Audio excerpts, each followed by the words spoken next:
Superheroes, you are a cliche. TLC.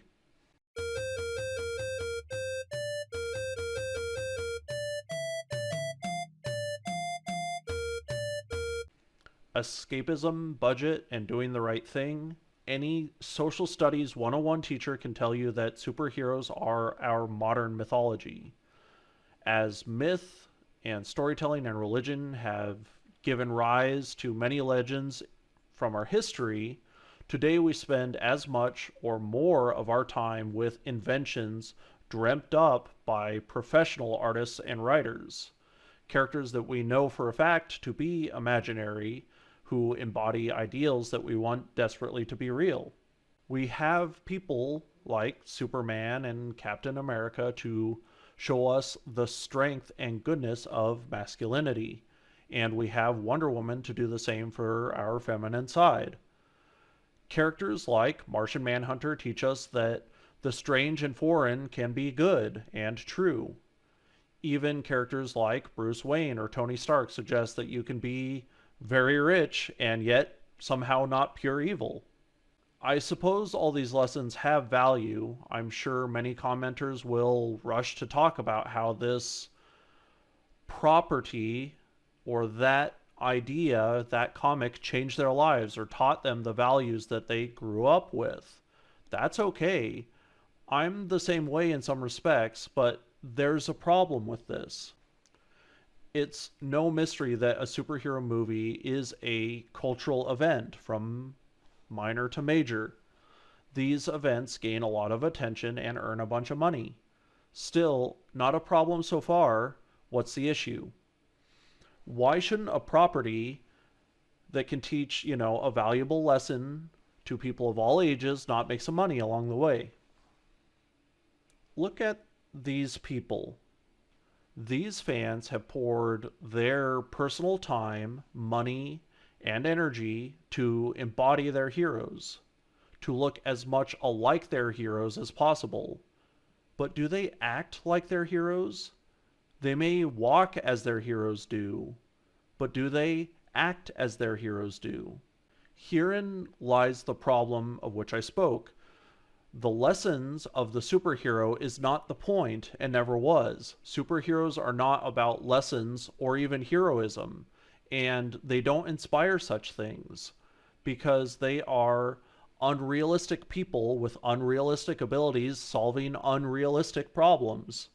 Superheroes are about power fantasy, escapism, and ultimately denial. You are a real person. And you know the world has real problems. Yet, you go to the theater, you see the fake person fight the fake threat, and leave feeling a little better. That is because superheroes and their lessons do not provide a call to any sort of action. The fake problem gets resolved by a made-up solution, often requiring godly powers, time travel, world hopping, and more. It sounds like a ton of fun, and it is.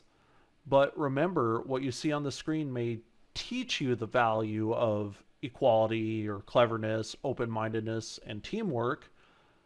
It also teaches you to leave the problems to the super strong, the super smart, and the super wealthy. Normal people have no place in this type of problem solving unless you really cherry pick your characters. And I guarantee those characters that you cherry picked aren't even close to your favorites. You don't dress up as them. Anyway, I'm not actually here to argue about individual characters or even that enjoying such things is inherently wrong. I only want to draw attention to the idea that possibly some of that energy or money or effort you spend on fake acts of heroism should be spent on real acts of heroism. I am not even saying that you need to save a cat from a tree or donate to a box. Just remember you have a voice and that you can call upon these massive companies with their unbelievable profits to stop fighting over so many intellectual properties or over monopolies or over streaming services and to devote some of their incredible superpowers, money, lawyers, and other brilliant minds to actually solving some of the world's problems.